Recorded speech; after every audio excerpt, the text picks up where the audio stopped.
Boa noite, pessoal. O meu grupo é composto por Vitória Gabriela, que sou eu, Ariane Tânia, Bruna Almeida, Sara Isla, Stephanie e Maria Eduarda. E o nosso tema de trabalho foi asma.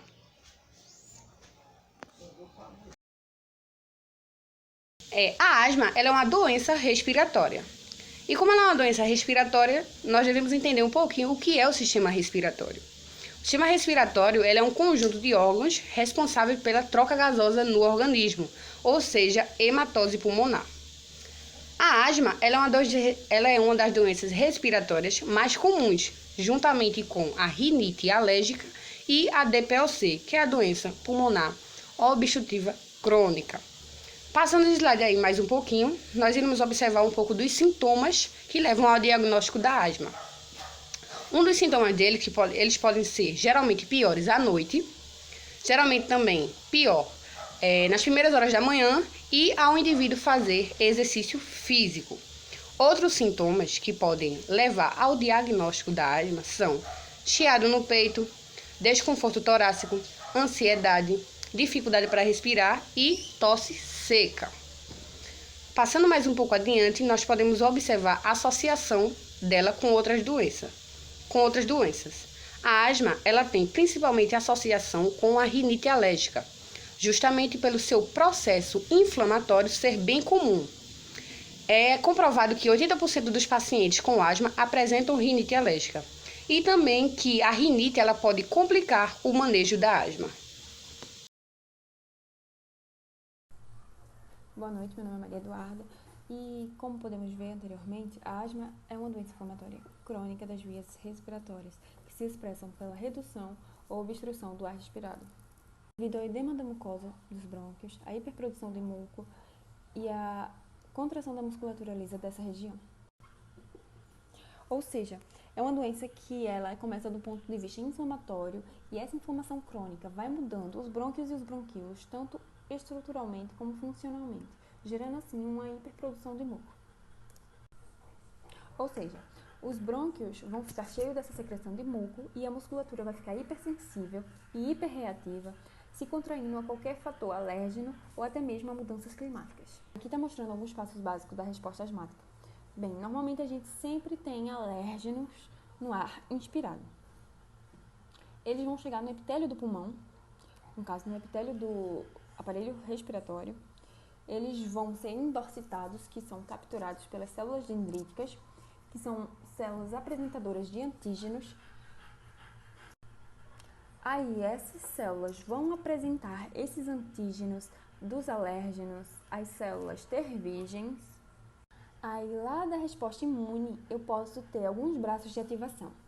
Os braços mais importantes aqui são ou se vai ativar a via TH1 ou a via TH2. Normalmente na saúde de um indivíduo saudável, a via que predomina é a via de ativação dos linfócitos TH1.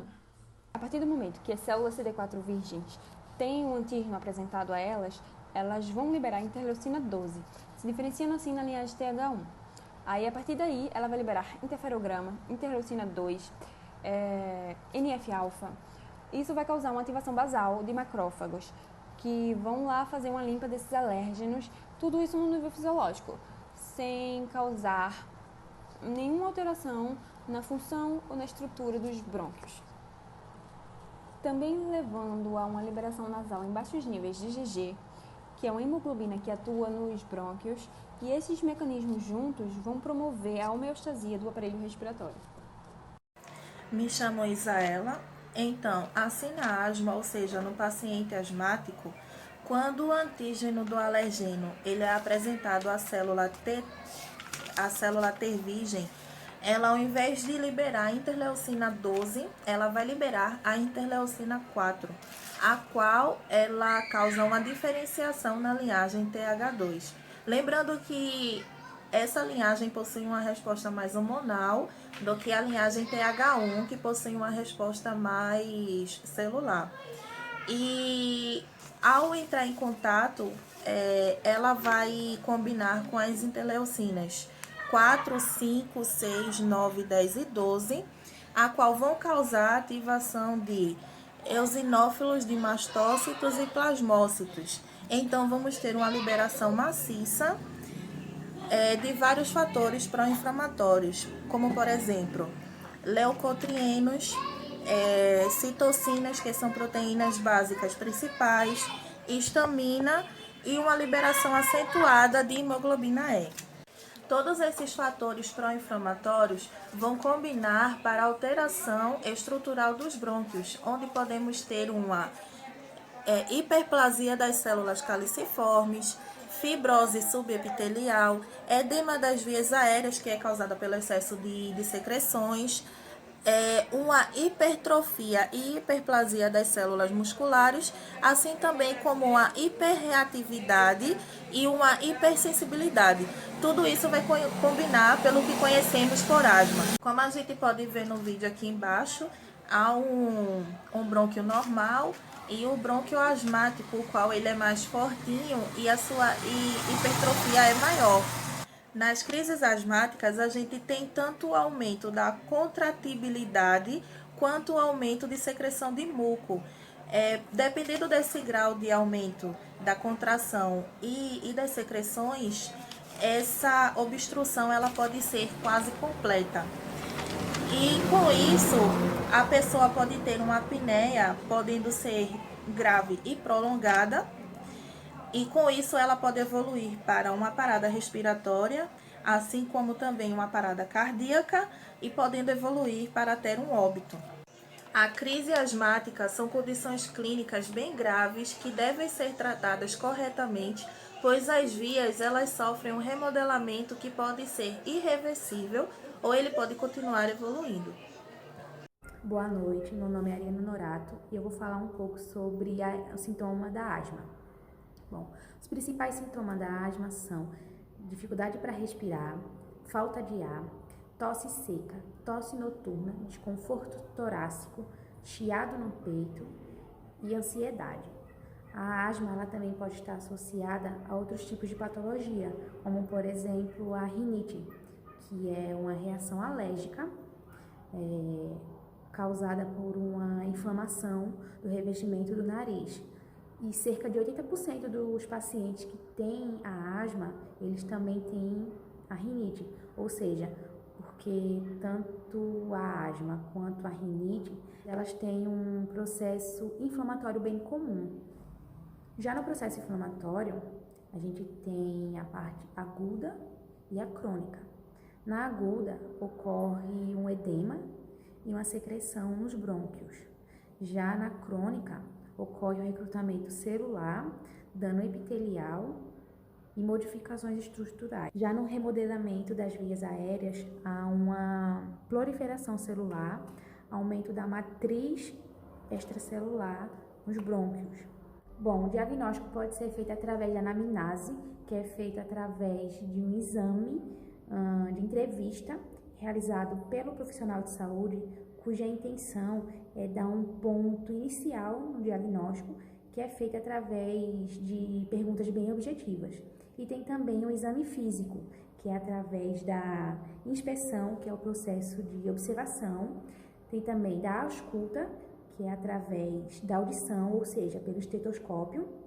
Tem também pela palpação, que é através do tato.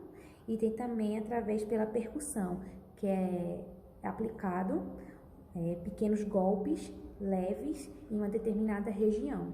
Pessoal, boa noite, tudo bem? Então, vou explicar para vocês aqui um pouco sobre a espirometria, tá? A espirometria, ela estabelece o diagnóstico documentar, a gravidade da obstrução e monitora o curso da doença e as modificações decorrentes do tratamento, né? Então, a redução de VEF e CVS, no caso de CVS, os padrões anormais em testes de função pulmonar são amplamente classificados, né, como obstrutivas, restritivas ou mistas, tá? Tem esses três tipos de classificações. E tem o VEF, que é a reorganização entre o volume respiratório forçado no primeiro segundo e a capacidade vital. sendo muito importante para o diagnóstico, tá, minha gente? O VF ele é bastante importante para o diagnóstico, porque nos primeiros segundos ele vai detectar a sua capacidade vital. Então, ele é bastante determinante na hora do diagnóstico. O CVS, como eu falei para vocês no começo, ele tem um pico de fluxo, né, expiratório. Representa o fluxo máximo de ar durante o monitoramento. E aí, uma espirometria normal não vai anular a doença, tá? Não vai excluir que você tenha a doença. Tem a verificação de hiperresponsividade das vias aéreas, né? Que é medida através da inalação de substâncias brônquicas, que é aquele vidrinho que você põe, logo mais à frente eu vou mostrar a vocês, que você põe no inalador, que aí eles têm 3 nomes, que é meticolina, coriacol e histamina. São 3 tipos de medicamentos que você põe no inalador para abrir as suas vias aéreas, né? E relaxamento, e ele vai também servir como relaxamento da musculatura da respiração. E eu vou explicar um pouquinho para vocês sobre isso mais à frente. E também, ou pelo teste de broncoprovocação, que é por exercício, tá? Que eu também vou explicar um pouquinho mais na frente para vocês. Agora eu vou mostrar algumas imagens, que é para vocês terem noção do que eu tô falando, tá? Essa daqui, ó, eu não sei se vocês conseguem ver, é o medicamento, tá? Que aí a gente coloca ele na famosa bombinha, né, de ar, que é essa daqui, ó, que toda pessoa que tem asma usa, pelo menos a grande maioria. Então aí você coloca ela aqui, nesse local, que é onde você vai inalar ela, tá? Que é o que a gente chama de broncodilatador, tá? A gente chama ela de broncodilatador, que dilata o lumen das passagens de ar dos pulmões. E qualquer droga que causa relaxamento músculo bronquial e, consequentemente, a expansão de passagem do ar dos brônquios. Que drogas são essas? São essas que eu acabei de citar para vocês, tá? E essa daqui é uma das, tá? Essa daqui é o metacolina, tá? E todas as outras vêm nesse mesmo formato. A espirometria, né, que ela vai fazer um exercício de respiração, tá? Onde o paciente ele vai respirar através da boca aqui, ó, e vai levantar essas 3 bolinhas. São operados do seguinte benefícios: com a utilização da espirometria de incentivo, como técnica de fisioterapia respiratória, melhora da função pulmonar, fortalecimento da musculatura respiratória e aumento dos volumes da capacidade pulmonar, porque isso vai ser um exercício, tá? Para a musculatura, fazendo com que sua capacidade pulmonar se torne maior. O último, tá? Tem esse daqui, ó, que é o teste de broncoprovocação, tá? Como vocês conseguem ver, onde o paciente vai inalar aqui, tampa a respiração pelo nariz e ele vai respirar só pela boca, provocando a respiração dele, né? As provas de funções respiratórias avaliam as capacidades do sistema respiratório, ajudando no diagnóstico de várias doenças respiratórias, tá? Então ela não serve só para um tipo específico de doença respiratória. Tem vários outros que ela também vai ajudar a diagnosticar, porque ela vai forçar sua respiração, vai forçar seus brônquios e por isso o nome dela é broncoprovocação, tá? Olá pessoal, vou dar continuidade ao trabalho falando um pouco sobre a classificação da gravidade, que ela pode ser intermitente, persistente e a persistente ela pode ser leve, moderada ou grave. Na intermitente, ela pode ser controlada com broncodilatador, que é aquelas famosas bombinhas. E não é necessário a ida à emergência, porque o quadro é leve e as frequências de casos à noite, noturnos, são bem raros. Podem acontecer ou não podem. E no máximo elas acontecem 2 vezes por semana. A persistente leve, ela pode acontecer mais de 2 vezes por semana, mas ela não é diariamente, não é todo dia que pode acontecer. E pode afetar a atividade do sono. A ida à emergência vai depender da gravidade. se tiver num quadro que tiver com muita dificuldade e que o broncodilatador, a bombinha, ela não consiga resolver. A persistente moderada, os sintomas aparecem todos os dias e ao menos uma vez na semana o paciente pode acordar com crise. As crises agudas podem ser 2 vezes ao ano ou mais. A persistente grave, os sintomas são diários e contínuos. Ela tem mais de uma vez por dia as crises e pode acordar com muita frequência durante a noite. Um pouquinho dos tratamentos agora, né? Começando pela educação do paciente, que basicamente a cada consulta o paciente ele recebe orientações de como de ter um autocuidado, né? Como, por exemplo, na identificação precoce dos sintomas, como ele agir em caso de alguma crise e no controle e no monitoramento da asma, né? Em seguida, ele tem que fazer o reagendamento para sua próxima consulta, né? Temos também o treinamento muscular respiratório, que ele fortalece e ele aumenta a força respiratória, né? Que também pode ser feita com a respiração diafragmática, né? Que ele inspira e expira, inspira e expira.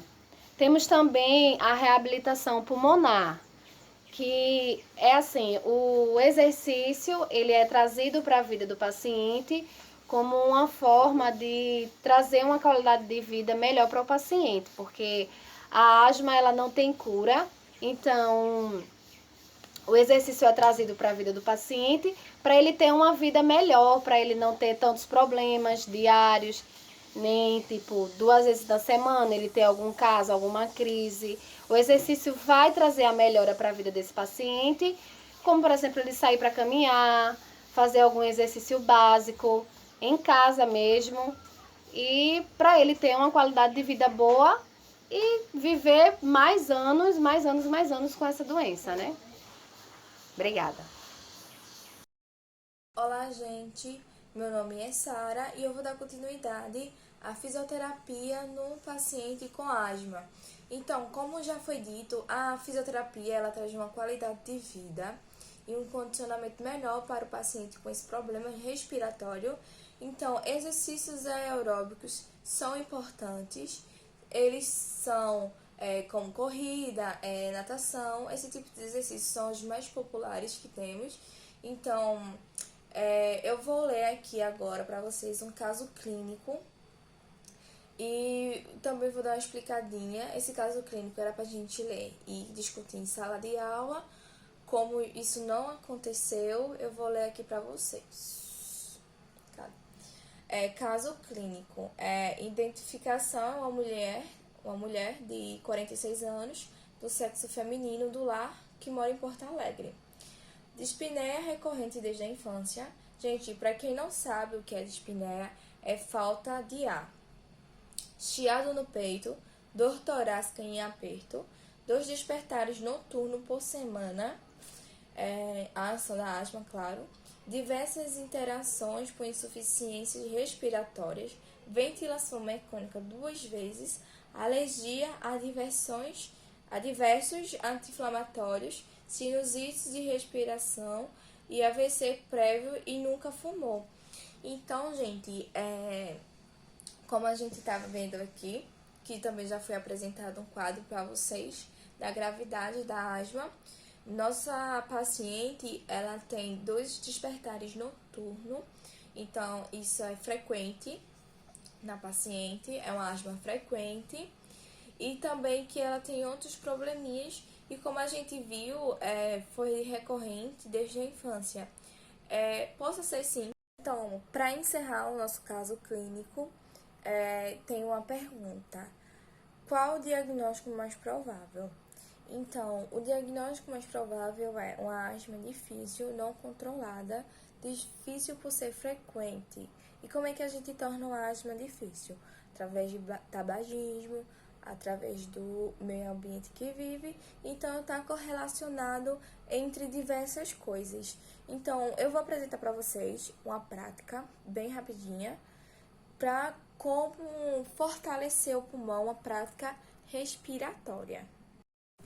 Olá, gente! Nessa prática aqui muito simples, eu usei um bastão e com a ajuda de um fisioterapeuta, eu vou fazer essa prática.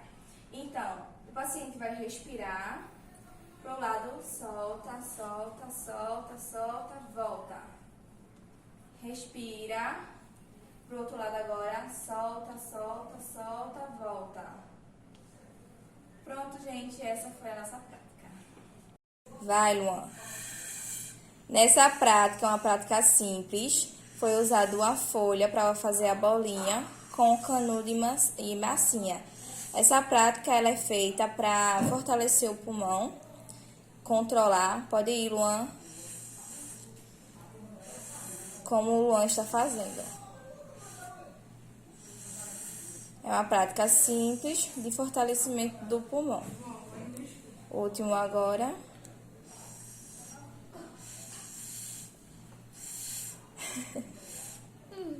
Vai, empurra. Pronto.